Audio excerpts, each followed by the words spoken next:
Hi, and welcome to the 4th edition of Penguins Shootout on Herald-Standard.com. I'm your host, Rob Burchianti. Again, I'm alongside me here is Herald-Standard.com sports writer Derek Day. Happy holidays to you. But it wasn't real happy since the last time we did this show for the Penguins because Sidney Crosby once again is out with concussion-like symptoms after taking several hard shots in a 3-1 loss to the Bruins. Last time, most significant, which was a David Krejci hit, I think. Sid was feeling bad again, still had concussion-like symptoms, and he's out again. And again, we don't know how long. It's pretty vague. If you want to go through the stats, he was back for 8 games, and the Penguins were 11-6-3 before Sid came back. They were 5-2-1 with Sid, and then now they've gone 3-3 since he went out again. And overall, they're 14-9-3 without Sid, if you're keeping track. So what do you make of this, Derek? What does this do to the team when you have him back? There's a big charged up feeling for the team, and then now he's out again. I mean, how do you think that affects the team? Well, I think, the analogy was made before that when Sidney came back, Christmas came early. Well, the Grinch just came and stole him right back. So it has to be rather frustrating for all parties concerned. I'm sure nobody wants to see Sidney on the bench more so than him himself. I'm sure he wants to be out there, but as we know, too many players out there have had their careers cut short by concussions. Eric Lindros is probably one of the first to come to mind. Others over the years, like Keith Primo, Pat LaFontaine back in the mid-'90s and such. The list goes on and on. I mean, too many players have came back too soon, and it really, in the long run, hurt their career. So, it's best to err on the side of caution, as they always say. But like I said, it has to mess with the chemistry with the Penguins. It's almost like it's 20 years ago with Mario back in. Some days he's in, some days he's out. But also similar in the fact that even without Crosby, the Penguins are still a very formidable team and can give other teams matchup problems up and down the ice. Yeah, you can wonder about you wonder if is it if Sidney's going to be in and out, is it best that he just takes the rest of the year off and let this team play the way they are and everyone fall into place and have their same role? But I think that's kind of a moot point anyhow because there's been so many injuries on this team anyhow, so people have been switching as it is. But in Sid's absence, though, the one guy who's risen up lately has been Evgeny Malkin, who's just been on fire lately. He had a hat trick and 2 assists in an 8-3 win over Buffalo lately. Or the other day, he assisted on all 3 goals in a 3-2 victory over Chicago, which was the league's point leader going into that game. So that was a big win for him. He had a beautiful pass down the middle to Chris Kunitz to set up a breakaway goal. And Malkin is now tied for the league in scoring with 39 points with Phil Kessel for Toronto, Claude Giroux, who just came back from injury, I think, tonight, and Henrik Sedin, one of the Sedin brothers in Vancouver. Talk about Evgeny and how much he means to this team right now with Crosby out. Well, the spotlight's on him. I mean, as they've always kind of said, there have been a split spotlight, so to speak, when he was back. When those two, Crosby and Malkin, were together, and like I said before, presented along with Stahl some matchup problems down the middle. But right now, with no Crosby, his line has been kept intact throughout all of this up and down injury-prone season. He's been skating with James Neal and Steve Sullivan the whole year. Point. Yeah, that's been consistent. Yeah. But and James Neal, by the way, is leading the league in shots, and or up towards the top. He was leading the league in shots not too long ago, and he has 33 points right now, tied for 19th. But as you can see, it's only 6 points out of the scoring leader. So Neal's been remarkably consistent, and he's played all the games. Malkin, on the other hand, has been in and out a little bit there towards the beginning of the season, but he remains just behind Sidney Crosby for top points per game, 1.44 over 20-some games. But obviously Crosby he has 12 points in 8 games. But as far as most people are concerned, I would say Malkin is the top average in points per game this season, since he's actually played the majority of the games. But like I said, Malkin, we talked about this earlier, that Crosby is as good as Crosby is. Malkin can kind of have his ups and downs, but when he's on, he's better. He's the best in the league. He won a scoring title already, and was the Conn Smythe winner in the Penguins Stanley Cup year. But yeah, like I said, it's all on Gino now, but and not to shortchange anyone else, but he's the undisputed number one star on the team right now. Maybe Neil coming down to close second. And Malkin is just so fun to watch. He's obviously not as consistent as Crosby, but he's so flamboyant. When he's on it, when he's red hot, he's almost better than Crosby, I'd say. And he's just a fun guy, to watch. And Neil, I think too, is was he at 19 goals? I believe he's tied for second in the league in goals right now, if I have that right. We want to recap the game since Crosby was out. The Penguins have gone 3-3, including a loss to the Flyers, unfortunately, a 3-2 loss to the Flyers. That was the first game he missed. They beat the Islanders 6-3, then they had consecutive losses to the Red Wings and Senators. And again, they've been shorthanded a lot. Lost 4-1 and 6-4. And they came back with that impressive win against the Sabres, probably the most entertaining game of the year from a Penguins perspective, an 8-3 victory. Then last night beating the Blackhawks 3-2. That puts the Penguins right now they've dropped a little bit in the standings. They are tied for second in the Atlantic Division with 42 points, tied with the Rangers. The Rangers have 3 games in hand, though. And then Philly's on top with 44 points. The conference leader right now is Boston with 45 points, and they continue to play well. Florida has 42 points, same as the Penguins in the same amount of games.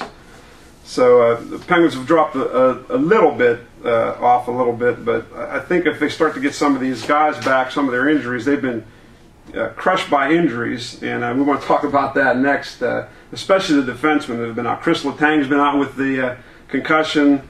Zbynek Michalek might come back last night, but he did not.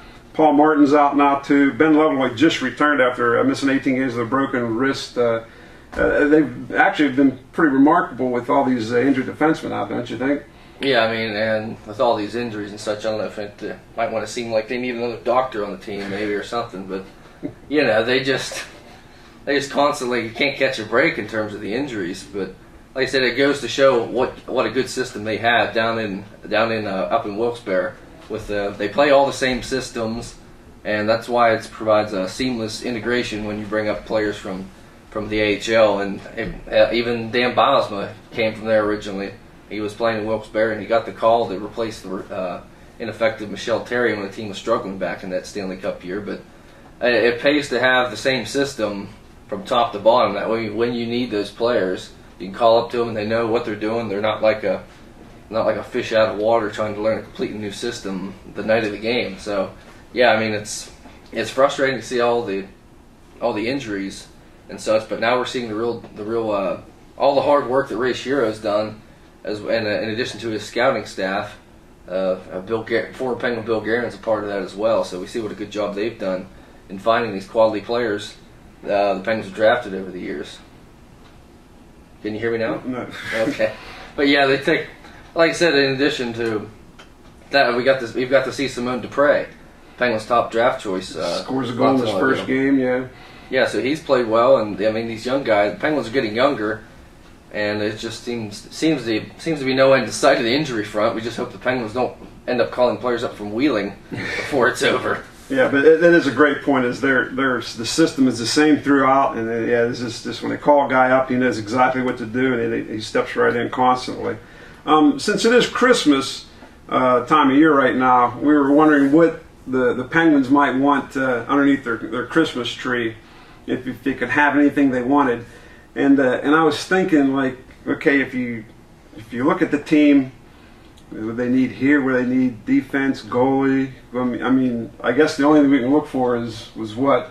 Hyperbaric chamber, maybe something to help them heal faster, or maybe a time machine to go back and throw a snowball at David Steckel back in the Winter Classic so he never hits Crosby. I don't know, but that seems to be the only thing you could really wish for. Maybe it'd be a healthy team. I mean, because like we said before, when they're a healthy team, they're as good as any in the NHL, and even without all these players on the injured reserve and whatnot, they're still holding their own. It's like deja vu of last year.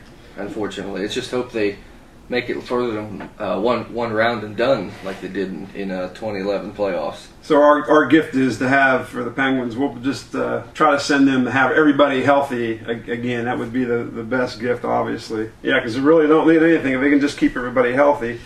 We're going to go through the stat update here real quick on the Penguins to see who's leading. Like we said, Malkin is the leader in the league in points with 39. James Neal has 33, is second on the team. Pascal Dupuis is third with 23. He's lacked off a little bit lately. You see any problem there, or was just the pace he couldn't keep up? I think he might have been overachieving. I mean, he's a solid player and was considered a kind of a toss-in player in that Marian Hossa trade, but now he's provided very serviceable minutes, whether you need him on the top line as a scoring winger or even down the fourth line as a grinder on a checking line. So I think it's not so much that he's slacking off. I think he's just maybe he's just coming back down to maybe a normal level. He was having a season of his life there earlier on in the season. I could tell because someone dropped him in my fantasy league, so somebody thinks he's been slacking off lately. But anyhow, in goals, James Neal, as we said, has 19. He's second in the league. Malkin's second on the team with 15. Chris Kunitz and Jordan Stahl are both third with 12. Assist-wise, Malkin with 24 leads the team. Chris Letang, even though he's been out for a while, is still second on the team in assists with 16. 14 apiece for Neal and Dupuis. Here's a thing of note is we still have 6 players who haven't missed a game this year, although Adams almost missed the other night. He did play. Craig Adams is one. The other ones are Matt Cook, Steve Sullivan, an older guy you would think might miss a game or two, Chris Kunitz, Dupuis, and Neal. Those are the 6 guys that have only 6 guys. Kunitz kind of surprised me as not missing a game yet. It seems every year he'd be a little nicked and banged up, but I don't want to jinx it so far. It's just a long way to go. Looking at the plus minus, number 1 is Niskanen with he's a plus 8. Dupuis is a plus 7. Crosby is also a plus 7 in limited time, still second on the team. McCulloch actually leads with a minus 8. He's been the worst on the team. Of course, he's due back, and they really need him back. Sometimes the plus minus can be a little deceiving. Penalty minutes, James Neal's number 2 with 32 points behind Aaron Asham with 37 penalty minutes. James Neal has 10 power play goals, leads the team.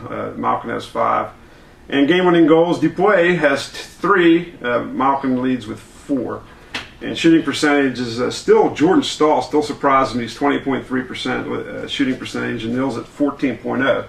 That's a pretty good shooting percentage for Neal with as many shots as he's taken. Yeah, he's filling the net like the Penguins expected him to when they traded for him. And as a note there, Matt Cook still unbelievable. 13 points and only 12 penalty minutes. After being the poster boy of cheap shots a year ago, as many had made him out to be.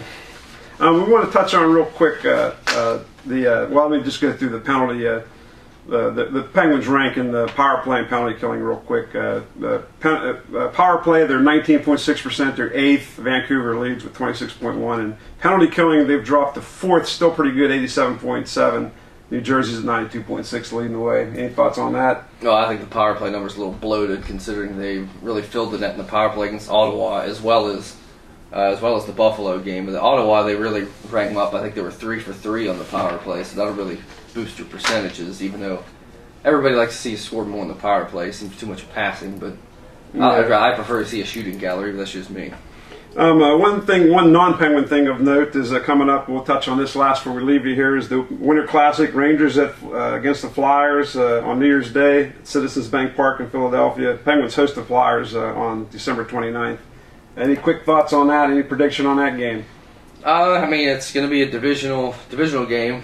You can't forget about that. So you can't really get caught up in all the spectacle and all. It's still a divisional game, and those are always hard fought. And you need those 2 points. As I maybe mentioned the venue, it's at a baseball stadium. Not really a fan of that, at least in terms of if you would happen to go to the game, you'd be watching from. You're not going to be able to see a bunch of what's going on either way. But baseball, it seems there's an offset. If you're sitting in the outfield seats, you're not going to see much at all. Yeah, but unfortunately, I don't have tickets. So. No, me neither. But anyhow, that's going to wrap up this edition of Herald-Standard.com's Penguins Shootout. Just want to say Merry Christmas to everybody and Happy New Year.